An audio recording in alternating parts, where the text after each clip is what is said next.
Hi everyone, it's Nick. Welcome back to my channel. Okay, in today's video, we are going to be talking about overpriced home retailers that are not worth your money. This video could alternately be titled Video Retailers That Could Sponsor Nick, but Nick Likes to Burn His Bridges. That's honestly the other way that you could call this. But you know what? I don't care, because these are some retailers that I just don't think are worth the money. Like, please, if you want to comment, let me know, like, oh, I got a steal of a deal at this place one time, then like, feel free. I'm all ears. I just think in my experience, they're just not worth it. And I am going to detail why I think they're not worth it. So let's get going. Okay, so these upcoming brands might not necessarily be worth your money, but I can tell you what brand is worth your money, and that is going to be Laifen. So if you've ever thought, Nick, you have such gorgeous, amazing hair, how do you do it? I'm here to tell you it's Laifen and their amazing, beautiful hairdryer. So what I love about this hairdryer in particular is it has an aluminum-made motor in the handle, making it incredibly lightweight, and it's also really strong and super fast at drying your hair. I swear it only takes about a minute to do. The Laifen Swift hairdryer honestly is such good value for the money, especially compared to some other brands, which of course I will not name, that can be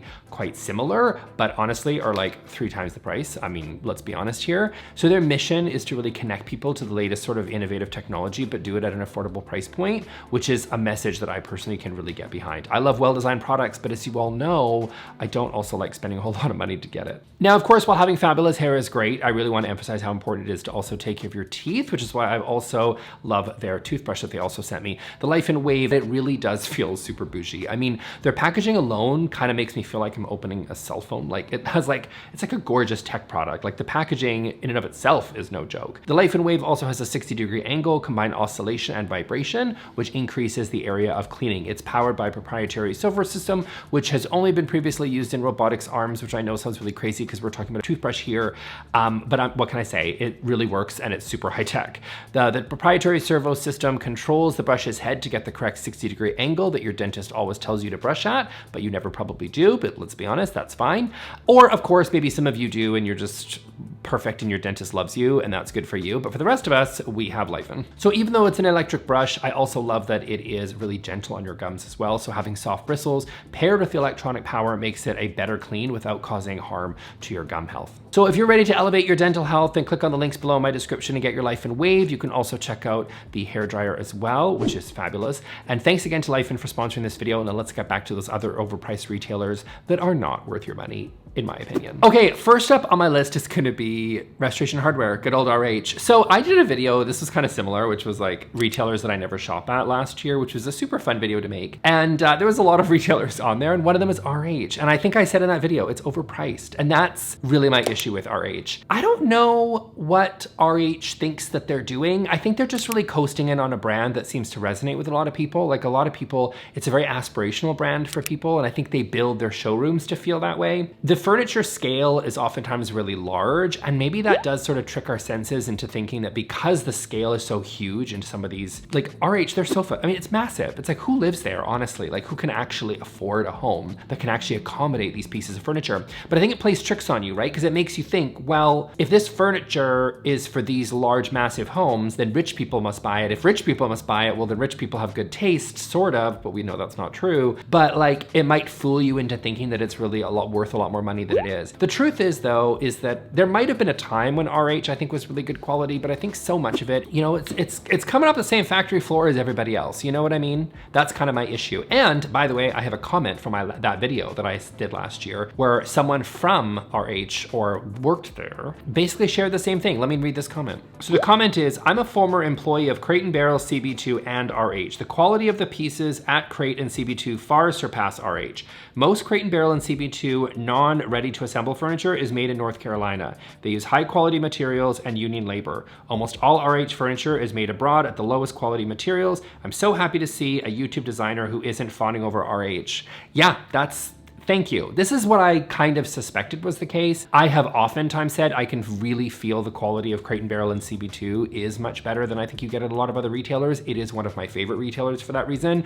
Is everything perfect? No. I also really like West Elm. I've had good luck with West Elm. Some of you in the comments hate West Elm. So like, I get it. People have sort of their mixed reaction to different pieces, but RH I think just really trades in on that brand halo. They really design stores that are supposed to feel really luxurious and gorgeous. And I think that store experience is ultimately going to come down to the fact that they have these massive margins on this quality that is not nearly, I think, as honestly well made as some other pieces. Most certainly compared to a local actual craftsperson or a woodworker who can actually make some beautiful pieces. Sometimes I go to RH and I look at some of the prices and I think, honestly, at this price, if I'm spending $5,000, $7,000, $10,000 on some sort of furniture piece, like a table or coffee table or whatever, honestly, I could pay somebody to build it. Like I could pay somebody to build a piece of furniture when you're starting to get at that price point. And I would way rather that if you have that type of budget, that you actually pay somebody to craft a custom piece for you is way better, in my opinion, than going to RH. I think this retailer is very, very overpriced. Now, is it a bad retailer? Look, the design can be okay. Like there's some pieces there that are quite nice. Some of it leans a little traditional, not my taste, but I can still appreciate it. But it's really, that's not about that they're badly designed necessarily. It's not that they're ugly. It's just, which I'm getting some ugly pieces later in this video, but it's not that they're ugly. It's just overpriced. And that's why it's #1 on my list in this video. Okay, next up on my list is going to be any retailer that sells leather furniture with cup holders. Okay, so also in that video I did last year, I specifically name dropped the Brick, which if you're from Canada, you know what the Brick is. We all know the Brick. I since in that video learned that there are other American retailers that are very similar. People seem to talk about Big Bob's. Hold on a second, I don't know what his name is. Hold on, we're gonna get to the bottom of this.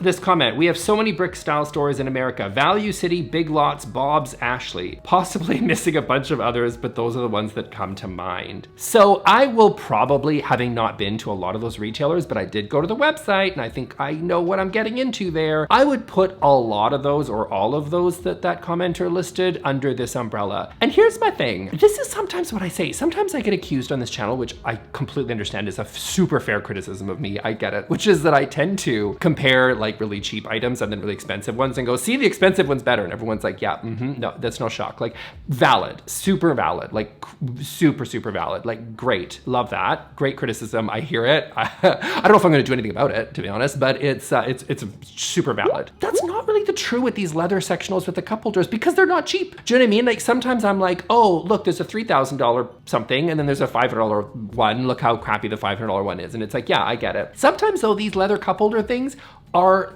these monstrosity marshmallow couches are actually not cheap at all. They're not, they're like stupidly expensive. Like this one here is like $2,400 or something from Bob's. So I ended up going to Bob's discount Emporium, whatever it's called. This is $2,300 for this piece. I mean, and one of you guys also warned me and said that they have their own proprietary Tempur-Pedic memory foam cushioning that's called Bobo-Pedic, which, I mean, that is so fabulous. That so writes itself. I can't even believe. And sure enough, I went to the website and I found Bobo-Pedic, which I think is amazing. I don't know who Bob is, but I kind of love him for that. I love him for that, to be honest. So you can get a Bobo-Pedic leather sectional piece with built-in cup holders, like you're in the back of a, you know, BMW X5 or whatever. Not even a BMW X5, let's be honest, that's too nice. But you know what I mean? Like you're in this leather with the cup holders and the everything like that. Ugh, it's so gross. It's like just not, it's not only is it ugly, but it's also expensive and therefore makes this list. It's incredibly overpriced because these pieces are not attractive and just really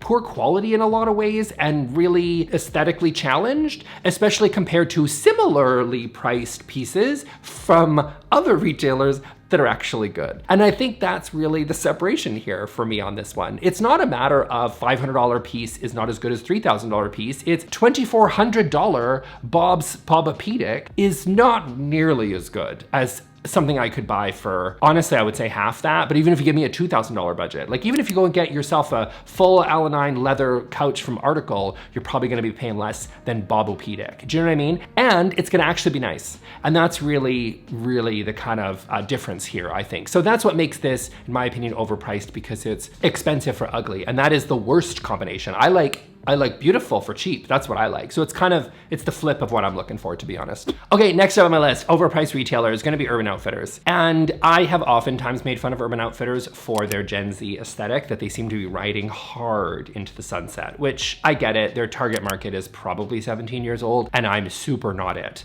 And that's fine. I allow for different retailers to target different people that are not me. And I accept that. Not everything is about me. I get it.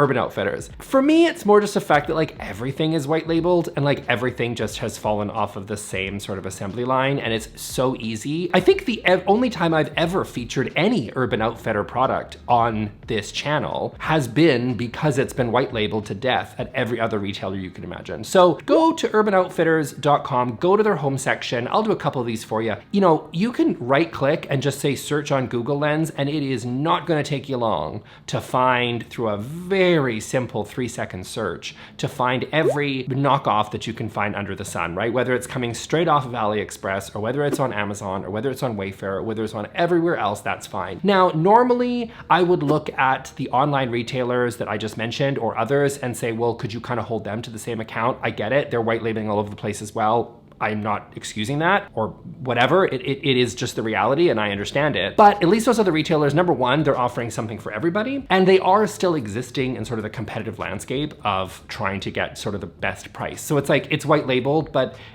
they're trying to get a really good price at the same time. Urban Outfitters is oftentimes the most expensive because they're targeting a very specific person. So I believe that they are offering the same white labeled stuff as everybody else in a style I don't particularly like, but I will let that one go, for a price point that is a bit inflated because it's Urban Outfitters. I guess the value that you're getting is, in addition to what you would find on some of those other retail sites, is that they're curating it to make it feel like it's very Urban Outfitters-y. I personally just don't see the value in that, and so that's why it's made my list. Okay, next up on my list, which you guys just need to explain this one to me, and that is Williams-Sonoma. Okay, Williams-Sonoma has been around for a very long time, and I understand it's very Martha Stewart. It's very, you know, we've got the Le Creuset, and we've got the Staubs, and we've got all the fancy little peppermint bark that comes out at Christmas, and like, I get it. It's fun. I'm not saying it's a bad retailer. I'm not saying they have bad stuff, but I am saying I feel like they offer everything that everybody else has at just more expensive. Do you know what I mean? Like, I don't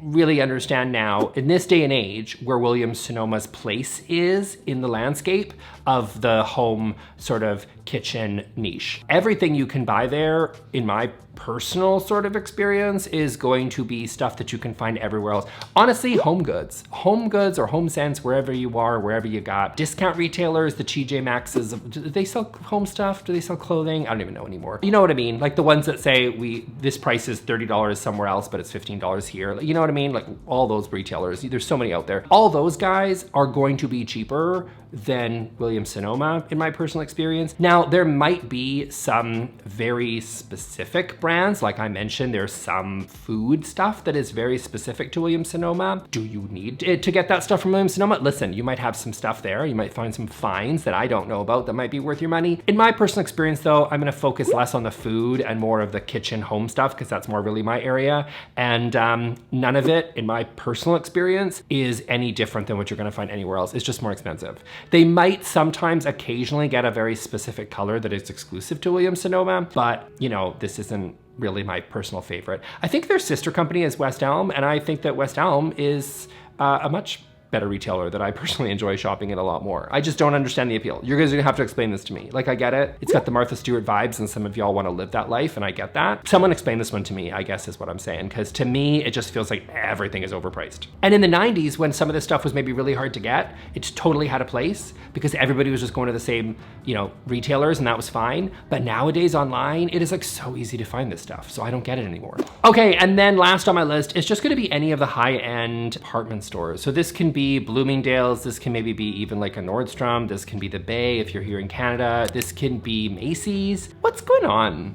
What's going on with these guys? I think what's happening is they have a lot of retail space that they need to fill, and they don't know what to do with it because they've maybe don't have the vision that they probably did 70 years ago. And so now they're just sort of pumping it full of white labeled stuff. So this is a little bit of my criticism that I had on Urban Outfitters, except this one is even less curated than Urban Outfitters. They're less trying to be something and more just, look at all this random crap we have. And we have so much real estate that we're just gonna like throw so many things on the shelf and hope that they work.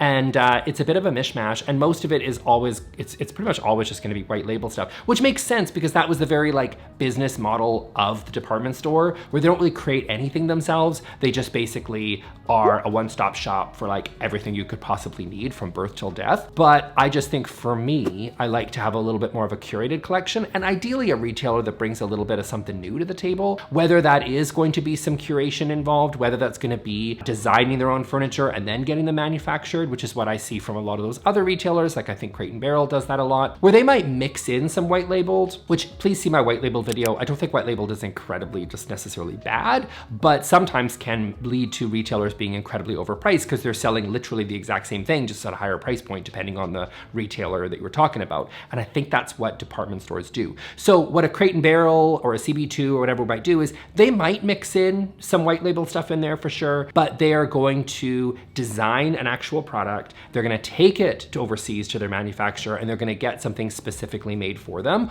or they're gonna make tweaks to something that's kind of off the shelf already from one of those manufacturers. White labeled is just literally selling the exact same thing copy pasted that everybody else is selling. And some have like a varying mix in their products around what is white labeled and what's not. It's kind of a dirty little secret in the industry. I feel though that these big retailers, these big giant department stores, there is no secret here that I can see that they're actually going and creating something new and unique to themselves. I feel like for the vast majority of them, all that they're really doing is just buying things that are happening overseas and then selling them in their stores. And again, that is their business model for everything, whether it's clothing or other sorts of decor or whatever, shoes, what have you. It's all going to be obviously buying from the same places and just selling them in the one-stop shop. It's just not what I'm looking for in furniture. And again, I just feel like when I actually go look at these, that's not inherently bad, right? Because if we look at some of those other retailers that are doing this, the online guys, it's not necessarily a bad thing. It just means that it's now becoming increasingly easy to be able to find out who's the cheapest. And in my personal experience, it's never the department stores. So that's why these guys, in my opinion, are incredibly overpriced. So that's it for me today, guys. I hope you really enjoyed this video. If you like to hear about 5 retailers that I don't really care for, I'm gonna link to that video here,